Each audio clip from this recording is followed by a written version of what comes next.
Hello friends, स्वागत है आप सबका हमारे यूट्यूब चैनल द वैदिक गुरुज में। आज वैदिक gurus class 12 chapter 5 English maths के लिए इंग्लिश मीडियम बच्चों के लिए एक्सरसाइज 5.1 के क्वेश्चन नंबर 20 और 21 सॉल्व करेंगे, जिनमें हम आपको ट्रिग्नोमेट्रिक फंक्शंस को कैसे कंटिन्यूअस प्रूव करते हैं सिखाएंगे। आइए देखते हैं। Let us see question number 20 exercise 5.1 is the function defined by fx is equals to x square minus sin x plus 5।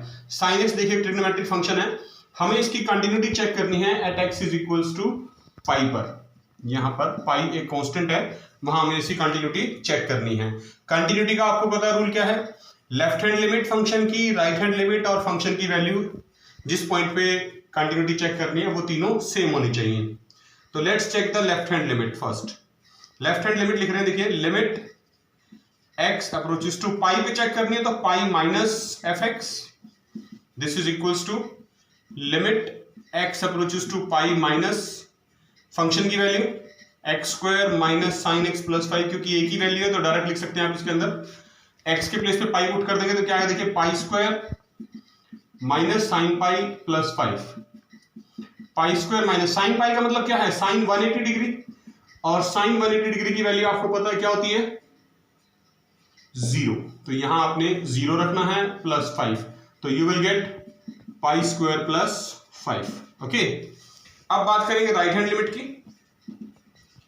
Limit x approaches to pi plus F x is equals to limit x approaches to pi plus, मतलब slightly greater than pi के लिए function same रहेगा क्योंकि same value है X square minus sine x plus pi. Direct value put कर सकते हैं, pi square minus sine pi plus 5, और फिर से भाई साइन पाई आपको पता 0 होता है, तो पाई square minus 0 plus 5 value is pi square plus 5, दोनों इक्वल आ गई। और फंक्शन की वैल्यू, फंक्शन क्या था देखिए, फंक्शन फिर से लिख लेता हूं एक बार, x square minus sine x plus 5। हमने एक्स के प्लेस पे पाई पुट करना है डायरेक्ट, और फंक्शन की वैल्यू कैलकुलेट करनी है, देखते हैं क्या आएगी। Pi square minus sine pi plus 5, pi square minus 0 plus 5 which is equal to pi square plus 5, दोनों इक्वल आ गई तीनों वैल्यूज। तो आप लिख देंगे therefore left hand limit is equal to right hand limit is equal to f of pi is equal to pi square plus 5। Therefore f x means the given function is continuous at x is equal to pi. देखिए question number 21 check कर रहे हैं, लिखा है discuss the continuity of the following functions. तीन part हैं, a part में लिखा है f x is equal to sine x plus cos x, b part में f x is equal to sine x minus cos x, और c part में f x is equal to sine x cos x.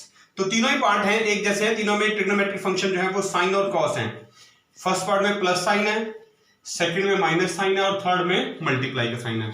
तो तीनों ही part एक ही property से solve होते हैं, तो एक साथ ही सॉल्व कर देंगे। देखिए तीनों को हम सबसे पहले ए पार्ट लेके चल रहे हैं। ए पार्ट को जब सिंप्लीफाई करेंगे आप, तो देखिए आप लिखेंगे लेट के बी एनी रियल नंबर। हमें कोई भी नंबर नहीं दिया हुआ है, कोई पॉइंट नहीं दिया हुआ जिसपे कंटिन्यूटी चेक करनी है, तो एक रियल वैल्यूड फंक्शन है, तो सभी रियल नंबर के लिए चेक कर लेते हैं। लेट के बी एनी रियल नंबर, हम इस पे इसकी कंटिन्यूटी चेक करेंगे, और लेफ्ट हैंड लिमिट चेक करते हैं। पहले देखिए लिमिट एक्स अप्रोचेस टू के minus F x slightly less than के, और यहां पर भी मैं जो एफ एक्स है मेरा उसको लेट कर लेता हूं एक तरह से कि let F x is equal to sine X. जो हमारा ये फंक्शन है sine x plus cos X, इसका फर्स्ट पार्ट हमने अज्यूम कर लिया, एफ एक्स तो गिवन है तो जी एक्स ले लेते हैं यहां पर हम, ताकि डिफरेंशिएट रहे, थोड़ा सा अलग रहे। जो पहला पार्ट है फंक्शन का साइन एक्स, इसको हमने जी एक्स मान लिया अलग से, तो हम जी एक्स की कंटिन्यूटी चेक कर देंगे। यहां पर फंक्शन का नाम कुछ भी रख सकते हैं, कोई फर्क नहीं पड़ता। मेथड वही सेम रहेगा, स्टेप्स वही सेम रहेंगे, नोटेशंस भी वही सेम रहेंगी। लिमिट एक्स अप्रोचेस टू के minus ji X, limit x approaches to के माइनस जी एक्स की जगह फंक्शन की वैल्यू मुझे लिखनी है साइन एक्स, और के माइनस का मतलब क्या है, स्लाइटली लेस देन के, कितना लेस मान लेते हैं एच, और एच अप्रोचेस टू 0 है, तो साइन जो एक्स है उसके प्लेस पे हम लिख देंगे k minus h which is further equal to, देखिए limit H approaches to 0, sine k minus h जो हमने लिख दिया है यहां पर, आप साइन ए माइनस बी का फॉर्मूला अप्लाई कर सकते हैं। लिख रहा हूं यहां पर साइन ए माइनस बी का फॉर्मूला, ताकि याद भी हो जाए आपको। Sine a cos b minus cos a sine b, ये आपने क्लास 11th में पढ़ा था। इसी का यूज कर रहे हैं यहां पर, देखिए साइन के माइनस एच में, साइन के कॉस एच माइनस कॉस के साइन एच, राइट। अब आप लिमिट पुट कर देंगे यहां पर, एच जहां जहां वहां जीरो पुट करना है, तो क्या आएगा देखिए, साइन के into cos zero minus cos के इंटू साइन जीरो, राइट। और आपको पता है कॉस जीरो 1 होता है, तो साइन के इंटू 1 माइनस साइन जीरो 0 होता है, तो कॉस के इंटू 0, तो ये तो 0 हो गया सारा, तो यहां बच गया सिर्फ साइन के। अब बात करेंगे राइट हैंड लिमिट की, यही same steps right hand limit के लिए भी लिखने हैं। लिमिट एक्स अप्रोचेस टू के plus F X, sorry G X, क्योंकि हम जी एक्स लेके चल रहे हैं, is equal to limit x approaches to के प्लस जी एक्स, फंक्शन वही था हमारा sine X, slightly greater than K लेना है, मतलब वो एच ले लेंगे, फिर से एच अप्रोचेस टू 0, और इस बार एक्स के प्लेस पे के प्लस एच लिखा जाएगा, तो लिमिट एच अप्रोचेस टू 0। अब साइन के प्लस एच लिख दिया मैंने, तो साइन ए प्लस बी का फॉर्मूला आपको यूज करना है, यहां लिख दे रहा हूं, देखिए साइन ए प्लस बी, ताकि याद हो जाए, sign a cos B plus cos a sine B, तो वैल्यूज पुट करेंगे, देखिए साइन के कॉस एच, साइन बिल्कुल सेम रहेगा, बस नेगेटिव की जगह पॉजिटिव आ जाएगा, कॉस के साइन एच, ठीक है। अब आपने यहां वैल्यू पुट कर देनी है, साइन के into cos zero plus cos के इंटू साइन जीरो, और आपको पता है कॉस जीरो क्या होता है 1 प्लस कॉस के इंटू साइन जीरो क्या होता है 0, तो ये तो 0 से मल्टीप्लाई करके 0 हो जाएगा, यहां क्या बचेगा सिर्फ साइन के। तो लेफ्ट हैंड लिमिट और राइट हैंड लिमिट इक्वल आ गई। अब बात करेंगे एफ जी एक्स की फिर से एक बार, क्योंकि डायरेक्ट वैल्यू भी इक्वल आनी चाहिए, तो जो हमारा फंक्शन था जी एक्स वो लिख लेता हूं मैं एक बार, यहां पर साइन एक्स आ गया है, तो इसकी जगह मुझे डायरेक्ट के पॉइंट पुट करना है, जी के is equal to sign k. तो देखिए लिमिट एक्स अप्रोचेस टू के माइनस जी एक्स, यानी left hand limit, is equal to limit x approaches to के प्लस जी एक्स, यानी right hand limit, is equal to g k. ये तीनों values किसके equal आ गई, साइन के के। तो therefore G x is equal to, जो हमारा फंक्शन हमने कंसीडर कर लिया था शुरू में, g x is equal to sine x is continuous at x is equal to k and for all real numbers, right. ये हम एफ एक्स को प्रूव कर रहे थे, sine x plus cos x था, हमने एफ एक्स का जो फर्स्ट पार्ट था साइन एक्स, उसको जी एक्स लेके प्रूव कर दिया कि वो कंटिन्यूअस है।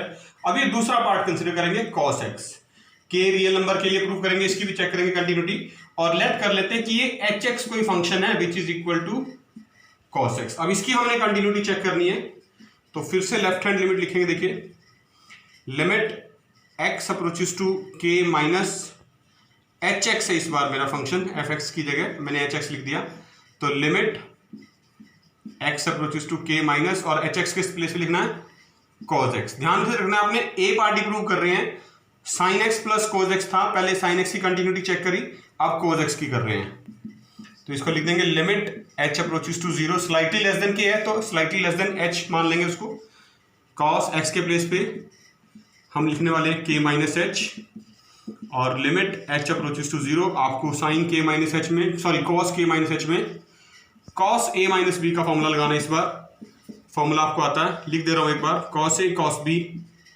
प्लस साइन ए साइन बी, ताकि याद भी हो जाए आपको, ठीक है।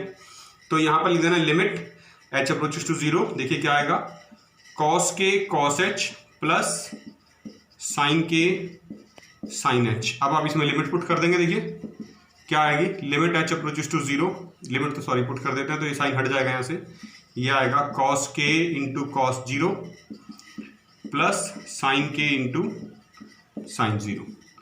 कॉस 0 1 होता है, तो कॉस के इंटू 1, साइन के 0 होता है, तो ये सारा 0 बन जाएगा, तो this is equals to cos K, यानी left hand limit cos K equal आ गई है। अब राइट हैंड लिमिट चेक करें, देखिए लिमिट एक्स अप्रोचेस टू के plus F X, sorry H X is equal to limit x approaches to के plus H X, और एच एक्स की वैल्यू क्या थी हमारे पास, फंक्शन क्या कंसीडर किया था इस बार, कॉस एक्स, तो लिमिट h अप्रोचेस टू 0 और इस बार x को हमने रिप्लेस करना है cos k प्लस h के साथ। तो ये आएगा लिमिट h अप्रोचेस टू 0 और फॉर्मूला आपकी बार cos a प्लस b का लगेगा। तो बिल्कुल सेम है, यहां पर प्लस हो जाएगा और यहां पर माइनस। तो वही लिख रहा हूं, देखिए cos k cos h minus sine k sine h, और आप लिमिट पुट कर देंगे cos k into cos 0 minus sine k into sine 0, और cos 0 क्या होता है 1, तो cos k इंटू 1 माइनस 0 से मल्टीप्लाई करके 0 हो जाएगा सारा, क्योंकि साइन 0 0 होता है। तो ये वैल्यू भी आ गई cos k। और देखिए हमने जो फंक्शन लिखा था hx वो क्या था cos x, और इसकी वैल्यू डायरेक्ट पॉइंट k पर भी चेक करनी है हमने, तो वो क्या आ रही है cos k। तो देखिए तीनों वैल्यूज जो आई हैं, limit x approaches to k minus, यानी लेफ्ट हैंड लिमिट जो थी हमारी hx की, और जो राइट हैंड लिमिट थी limit x approaches to k plus hx, और जो k डायरेक्ट वैल्यू थी एट पॉइंट k पर hx की, h of k is equal to cos k के इक्वल आ गई। Therefore hx, the given function hx is continuous at x is equal to k and for all real numbers। ये हम a part कर रहे थे, हमने फंक्शन fx जो था a पार्ट में था sin x plus cos x, sin x को मान लिया था gx और cos x को मान लिया था हमने hx, ठीक है, और प्रूव कर दिया था gx is continuous for all real numbers, और सिमिलरली hx भी हमने प्रूव कर दिया था is continuous for all real numbers. तो जो fx था वो बन गया हमारा gx प्लस hx। देखिए कंटिन्यूटी की प्रॉपर्टी है कि अगर कोई भी दो फंक्शन gx और hx जैसे हमारे इस क्वेश्चन में है कंटिन्यूअस हैं, तो उनका सम जो होता है वो भी कंटिन्यूअस होता है। तो आप लिख देंगे therefore fx is also continuous for all real numbers। जैसे fx कंटिन्यूअस हुआ कि दो कंटिन्यूअस फंक्शन का सम कंटिन्यूअस है, इसी तरह से अगर मैं b पार्ट की बात करूं तो b पार्ट में लिखा जाएगा gx माइनस hx, क्योंकि यहां sin x minus cos x है, तो this is also continuous for all real numbers. और अगर c पार्ट की बात करूं तो दो कंटिन्यूअस फंक्शन का सम भी कंटिन्यूअस होता है, डिफरेंस भी कंटिन्यूअस होता है, और उनका प्रोडक्ट भी कंटिन्यूअस होता है, यानी gx multiply hx is continuous for all real numbers, क्योंकि तीसरे पार्ट में प्रोडक्ट दिया हुआ है। तो this way we can prove all three parts. देखा बच्चों आपने, ये थे क्वेश्चन नंबर 20 और 21 एक्सरसाइज 5.1 क्लास 12 के चैप्टर 5 कंटिन्यूटी के, जिनमें हमने ट्रिग्नोमेट्रिक फंक्शंस को कैसे कंटिन्यूस प्रूव करते हैं और उनकी कंटिन्यूटी किस प्रकार चेक की जाती है वो आपको सिखाया है। आपने वीडियो को ध्यान से देखना है, लाइक ज़रूर करना है और क्लास 12 के मैक्सिमम बच्चों के साथ शेयर भी करना है। हमारी आपसे यही रिक्वेस्ट है कि अगर अभी तक आपने YouTube से द वैदिक गुरुज का चैनल सब्सक्राइब नहीं किया है तो अभी सब्सक्राइब करें और बेल आइकन बटन जरूर दबाएं, क्योंकि इससे आने वाले वीडियो सबसे पहले आपको मिलेंगे। हमारी आपसे एक ही रिक्वेस्ट है, अपने घर में रहें, सेफ रहें, सुरक्षित रहें, स्वस्थ रहें, खूब मन लगा के पढ़िए, जुड़े रहिए वैदिक गुरुज के साथ। बहुत जल्द फिर मिलेंगे, तब तक के लिए थैंक यू।